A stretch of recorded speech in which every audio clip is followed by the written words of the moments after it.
আল্লাহকে যদি খুশি করতে চান, আর যদি মৃত্যুর পরে চির শান্তির জায়গা যদি জান্নাতে যেতে চান, তাহলে দুনিয়ার সমস্ত খারাপ কাজ থেকে আপনাকে হেফাজত থাকতে হবে। তার কারণ শয়তান এসে মনের মধ্যে কুবুদ্ধি দিবে আর বারবার বলবে যে তুমি এই খারাপ কাজটা করো। খারাপ কাজ বলতে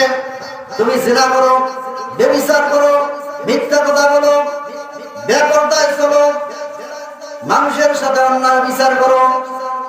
নানান ধরনের খারাপ কাজ সংগঠিত করার জন্য শয়তান সর্বদা আপনাকে আমাকে চেষ্টা তার অব্যাহত চালাতেই থাকবে। কিন্তু এই মুহূর্তে যদি আপনি আমি যদি শয়তানের বিরুদ্ধে যদি যুদ্ধ করে নিজের নফসকে যদি নিয়ন্ত্রণ করে